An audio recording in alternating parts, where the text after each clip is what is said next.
Dios les bendiga, mis amados. Es un placer para mí nuevamente estar ante ustedes y vamos a hablar de la iglesia cristiana y el tema que traigo esta vez es atracción divina. Una de las cosas especiales de Jesús era su atracción que sobrepasaba la altura de todos los hombres.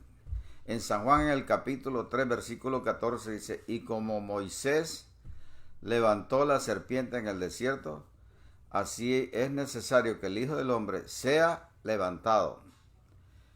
Y en el capítulo 12, versículo 32 de San Juan dice: y si yo fuere levantado de la tierra, a todos atraeré a mí mismo. Ningún personaje en la historia de todas las generaciones existentes ha podido tener la atracción que tenía el Señor Jesús. Y cuando fue golpeado y maltratado, en el capítulo 52 de Isaías menciona que fue desfigurado su parecer, pero también añade que dice que la hermosura de Jesús sobrepasaba a todos los hombres. Yo creo que una de las cosas que nosotros debemos de transmitir en el Evangelio, la atracción de Jesús debe ser implementada en nosotros.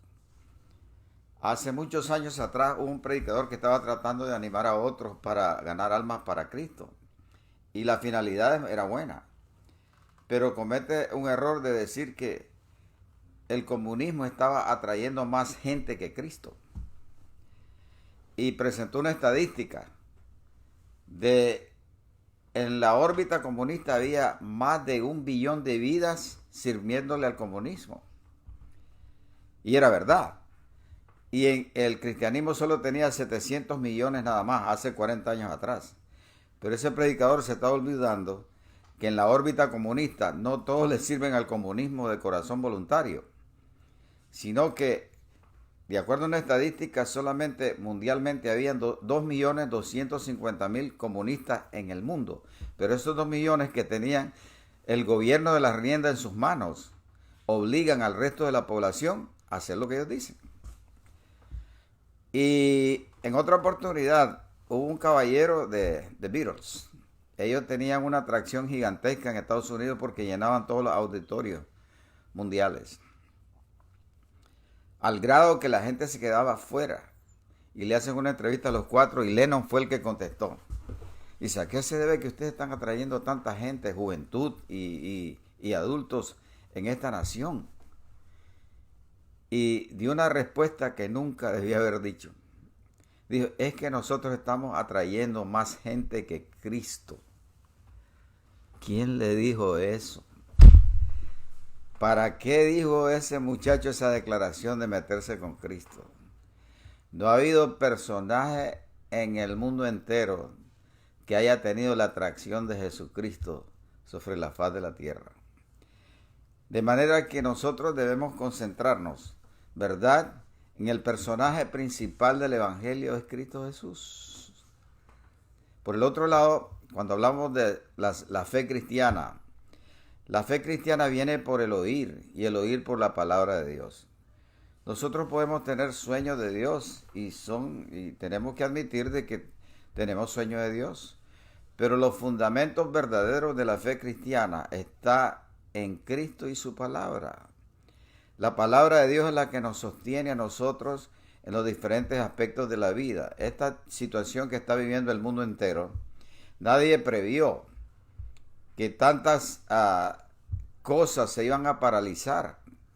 La economía mundial está paralizada. Todos los elementos que hay en el mundo están paralizados. Pero la fe en Dios y su palabra puede sostenernos hasta que el Cristo venga, ¿verdad? Y la fe, mis amados, de la fe cristiana escribe la teología. En el Antiguo Testamento no estaba escrito en el libro de Josué que el sol se parara o que la luna se detuviera. Pero la fe en Dios y su palabra hizo posible una experiencia que ahora la vemos en la teología de la fe cristiana, que el sol se paró y la luna se detuvo. Sin entrar en asuntos científicos, el funcionamiento de aquel día dice que no hubo día como aquel ni lo habrá, donde la voz de un hombre fue escuchada, donde el sol se paró y la luna se detuvo. Ahora hablemos entonces de esa naturaleza de la mente cristiana. La mente cristiana no es otra cosa, hermano, que la mente de Cristo. Dice que el hombre natural no puede entender las cosas que son espirituales, porque se han de discernir espiritualmente. De manera que nosotros, al tener la mente de Cristo, tenemos una capacidad de poder entender todos los conceptos que Dios nos revele. Tenemos una ventaja sobre el hombre natural. Y es por eso que nosotros a los amigos les predicamos el Evangelio. Cristo fue criticado porque dice que Él se reunía con publicanos y pecadores. Entonces Él le trajo una parábola y les dice, yo no he venido a sanar a los que ya están sanos. Yo he venido a sanar a los que están enfermos. Nosotros tenemos los fundamentos especiales y creo que podemos hacer una obra grandísima porque Jesús dijo de que nosotros íbamos a hacer mayores cosas que en el tiempo de Él. Pero por supuesto que cuando hablamos de ministerios en el día presente, Cristo está trabajando con ellos, ¿verdad? Las multitudes que se reunieron durante el tiempo de Cristo ahora son cuadruplicadas, sobre todo por la población mundial. Pero la palabra tiene un poder que penetra hasta los mayores fundamentos del mundo entero. Y el corazón más duro puede sucumbir ante la inspiración divina, ¿verdad? Y cuando hablamos de los conocimientos de Jesús, hablamos de uno de los elementos más especiales, en mi opinión, porque dice, no hay escriba docto en el reino de los cielos que traiga tesoro de cosas nuevas como Jesús de Nazaret. Jesús tenía no solamente la capacidad de enseñar, sino cautivar. Cuando se acercaron muchas veces a oír lo que él estaba predicando y para criticarlo, dice, jamás hombre alguno ha hablado como él. Tenemos al mejor de los maestros, el que enseñaba con su vida sin tacha. Dice que no hubo maldad nunca en Jesús. Más bien él tenía amor y misericordia por todos aquellos que se acercaban. Dice que una vez que se acercaban a él y lo aceptaban, nunca les echaba afuera, ¿verdad? Y le decía, venid a mí todos los que estáis trabajados y cargados, que yo os haré descansar. En otras palabras, Jesús no era un dictador. Era uno que cautivaba, que atraía a la gente por su amor y su misericordia. Y que de 5 panes haya podido alimentar a 5,000 personas es una de las cosas más extraordinarias que vemos de Jesús. Recuerdo el pasaje donde dice que invitaron a Jesús a una cena. Y entre los invitados estaba Lázaro, ya cuando el Señor Jesús lo había resucitado. Y cuando se dirigen a la cena, y dicen que quería ver a Lázaro para ver del hombre que había sido resucitado. Y la gente se maravillaba. Y después, una semana después, entonces ocurre de que llega la noticia de que Jesús iba a llegar a Jerusalén, porque estaba la Pascua. Dice que las multitudes se agolparon para ver a Jesús montado en un pollino. Y dicen los escribas y los fariseos, dice, nosotros estamos perdiendo el tiempo porque la gente se va tras él.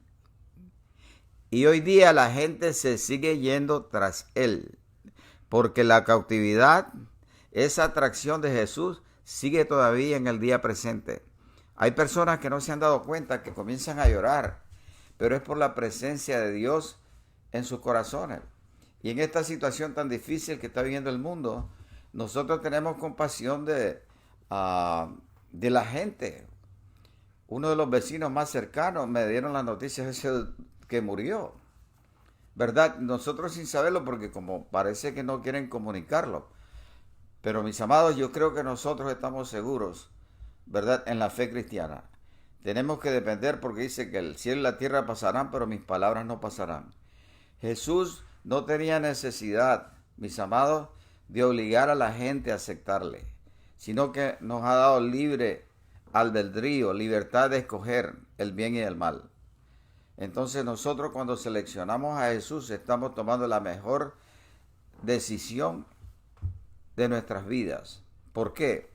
Con Jesús estamos seguros. Él es el mismo ayer, hoy y por todos los siglos.